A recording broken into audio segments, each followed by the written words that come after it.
मेरे दिव्य गुरुदेव श्री परमहंस योगानंद जी के द्वारा ये टॉपिक, जीवन एक स्वप्न है जो हमारे आंसुओं के योग्य नहीं। जितना अधिक मैं जीवन को देखता हूँ उतना ही अधिक यह अनुभव करता हूँ कि यह एक स्वप्न है। मैंने इस दर्शन में जो मैं अब आपको दे रहा हूँ सबसे अधिक आश्वासन पाया है। यह अनुभव करें कि आप केवल ईश्वर की कृपा मात्र से ही जीवित हैं। यदि वे अपने विचार को वापस ले लें तो भौतिक अभिव्यक्ति आपकी समाप्त हो जाएगी। यह विश्व एक स्वप्न स्थल है और हम सभी यहाँ स्वप्न देख रहे हैं। यह जीवन वास्तविक नहीं है। आप महानतम भ्रम से हंस एवं रो रहे हैं और इसके लिए आंसू बहाना उचित नहीं है। अपने सांसारिक अनुभवों को वास्तविकता देना अनकही दुर्दशा को निमंत्रण देना है। इस संसार के साथ अपनी चेतना की तादात्म्यता से हम इसे कष्टों का एक स्थान बना लेते हैं। ऐसा क्या है जो हमें कष्टों से मुक्त करेगा? क्या धन ऐसा करेगा? कोई भी सांसारिक वस्तु नहीं कर सकती। ईश्वर का ज्ञान और यह बोध कि हम सदैव उनके साथ एक हैं, यही एकमात्र मुक्ति का उपाय है। इसे सदैव याद रखें। यदि यह विश्व वास्तविक होता तो ईश्वर अत्यंत क्रूर होते, परंतु वे जानते हैं कि जब हम कष्टों और मृत्यु की अग्नि परीक्षा से अनेकों बार गुजर चुके हैं, हम जाग जाएंगे और भ्रम पर विजय पालेंगे। हम इस पृथ्वी को एक स्वप्न के रूप में जानेंगे तथा फिर पुनर्जन्म नहीं लेंगे। भगवत गीता में ईश्वर श्री कृष्ण के माध्यम से यह वचन देते हैं, मेरे उत्कृष्ट भक्त मुझ ब्रह्म को प्राप्त कर लेने से परम सिद्धि को प्राप्त कर लेते हैं। वे दुख और अक्षण भंगुरता के इस लोक में पुनर्जन्म नहीं लेते। भगवत गीता का 8वें अध्याय का 15वां श्लोक। मान लीजिए एक व्यक्ति पर बम गिरता है और वह तत्क्षण ही मर जाता है। युद्ध क्षेत्र में वह भय से भरा हुआ था, परंतु मृत्यु के उपरांत वह आनंदपूर्वक यह जानता है कि वह डर एवं शरीर की कब्र से स्वतंत्र है। किसी व्यक्ति को इस ज्ञान को पाने हेतु किसी अग्नि परीक्षा से गुजरने की आवश्यकता नहीं। सचेतन आध्यात्मिक प्रयास द्वारा ज्ञान प्राप्त करना अधिक अच्छा है।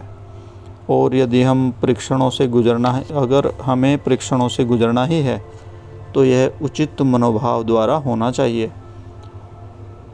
सोचें कि कितने महात्माओं को हमारे लिए उदाहरणार्थ कैसी कैसी परिस्थितियों से गुजरना पड़ा।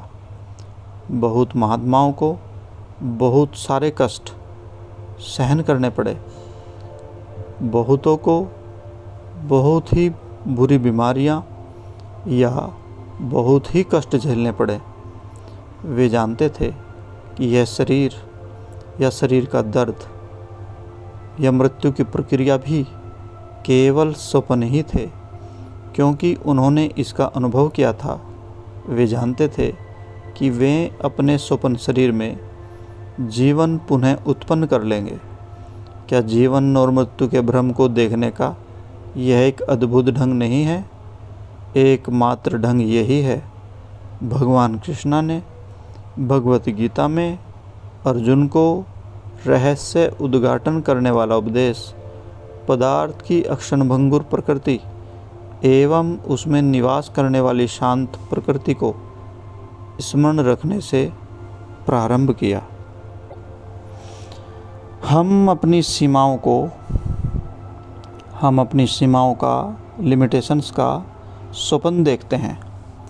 जीवन आपको विश्वास करना सिखाता है कि यह जीवन वास्तविक है। आप अनुभव करते हैं कि आपको भोजन एवं निद्रा प्रतिदिन अवश्य लेनी चाहिए कि आप इनके बिना मर जाएंगे। आपकी आदतें आपको उन सभी प्रकार के भोजनों का सेवन करने जो आपके स्वास्थ्य के लिए हानिकारक हैं, जैसे मांस, मदिरा, धूम्रपान करने या यह सोचने कि इन वस्तुओं के बिना आप नहीं रह सकते, इन सब के लिए आप विवश हो जाते हैं।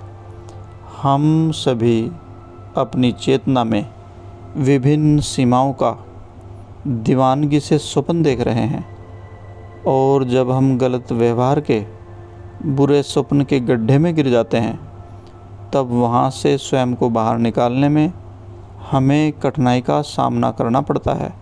सोचिए कि अपने शरीर की देखभाल हेतु आप कितना समय और प्रयत्न लगाते हैं और इससे आपको क्या मिलता है।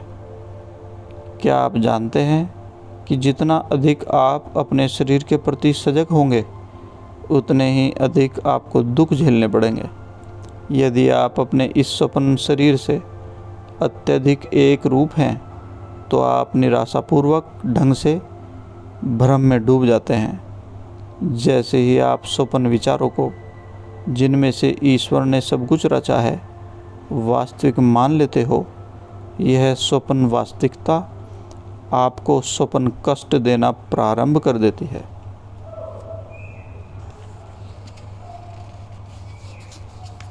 परंतु जब आप यह जान लेते हैं कि ईश्वर ही इस विश्व में सभी कुछ हैं, तब आपको अन्य कुछ भी कष्ट नहीं देता। यदि आप यह बोध कर लें कि पानी और शरीर दोनों ही ईश्वर के स्वप्न हैं, तो आप पानी पर चल सकते हैं, जैसे कि कुछ महात्माओं ने किया। एक स्वप्न दूसरे स्वप्न रूप में चल सकता है। ठोस एवं तरल अथवा पदार्थ के किसी स्वरूप में भिन्नता की बाधा नहीं रहती, परंतु आपका इसका विरोध बोध करना होगा। ऐसी शक्ति आपको मात्र कल्पना से नहीं आती। भारत में ऐसे उदाहरण हैं जहां लोग बिना एक भी छाला पड़े आग पर चलते हैं। इंग्लैंड के कुछ अग्रणी वैज्ञानिकों ने एक नवयुवक को 27 फुट तक अग्नि पर चलते देखा। एक समाचार पत्र के व्यक्ति ने, जो वहां उपस्थित था, सोचा कि अग्नि नकली है। उसने उसी प्रयोग का प्रयास किया और बुरी तरह से जल गया।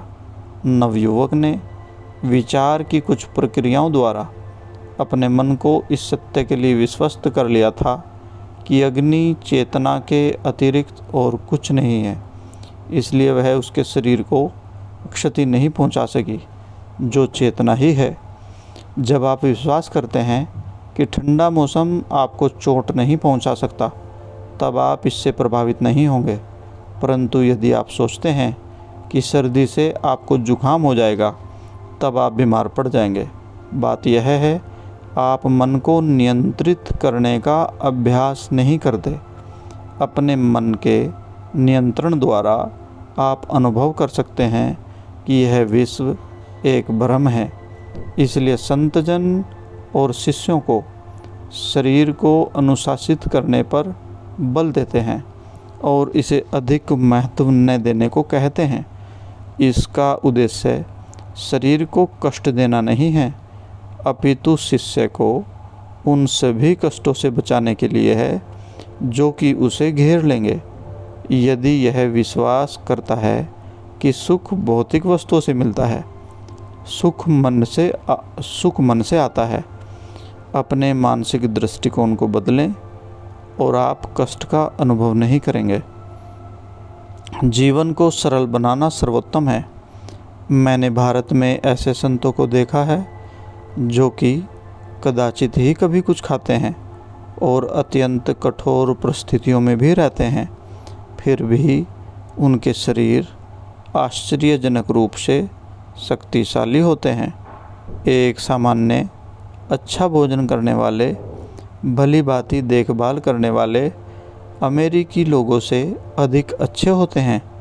इसलिए अपने मनों को स्वस्थ एवं संतुष्टि की बाह्य परिस्थितियों पर निर्भर न रहने के लिए प्रशिक्षित किया गया है।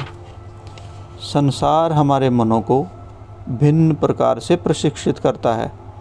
यह हमें बहुत सी वस्तुओं का आदी बना देता है और फिर हम सोचते हैं कि हम इसके बिना प्रसन्न नहीं हो सकते। अपने जीवन को और सरल बनाएं तथा अपने बच्चों को जीवनों को भी सरल बनाएं। यदि आप ऐसा नहीं करेंगे तो जीवन के अनुभव उन्हें कड़वे विनाशक भ्रमों द्वारा सिखाएंगे। योगदा सत्संग जीवन जीने का एक दर्शन है। ध्यान, उचित सोच तथा उचित जीवन शैली के साथ अपने बच्चों का पालन इस दर्शन के अनुसार करें। उन्हें अधिक लाड़ प्यार न करें और न उन्हें गलत उदाहरण द्वारा अपने शरीर पर अत्यधिक ध्यान देने तथा हानिकारक इच्छाओं की पूर्ति करने का प्रशिक्षण न दें। उन्हें अच्छा प्रशिक्षण दें। उन्हें माया का दास क्यों बनाते हो? उन्हें अपने जीवन को सरल रखकर तथा उनमें आंतरिक शांति और प्रसन्नता को प्रतिपादित करके सच्ची स्वतंत्रता प्रदान करें। अपने जीवन के साथ भी ऐसा ही करें। किसी वस्तु से बंधे न रहें। ऐसा दर्शन आपकी सुरक्षा करेगा। यदि मैं एक कुर्सी पर बैठा हूँ और वह टूट जाती है तो मैं टूटी कुर्सी के विषय में स्वयं को परेशान नहीं करूँगा। मैं दूसरी कुर्सी पर बैठ जाऊँगा। इससे कोई अंतर नहीं पड़ता। जब भी आप किसी वस्तु से आसक्त हो जाते हैं, वह स्वामित्व की भावना आपके भ्रम को और गहरा कर देती है। आप किसी दिन अपमानजनक ढंग से जगाए जाएंगे और पाएंगे कि कुछ भी आपका नहीं है। इसलिए क्या उन वस्तुओं से आसक्त होना मूर्खता नहीं है जो सर्वप्रथम आपकी है ही नहीं? आपका दृष्टिकोण ऐसा होना चाहिए कि आप इन वस्तुओं को कुछ समय के लिए देखभाल कर रहे हैं, जैसे कि एक घर का रक्षक जो कि अपने मालिक के घर में रहता है तथा भक्तिपूर्ण, निष्ठापूर्वक तथा ईमानदारी से इसकी देखभाल करता है, परंतु जानता है कि उसका अपना घर कहीं और ही है। जय गुरु जी।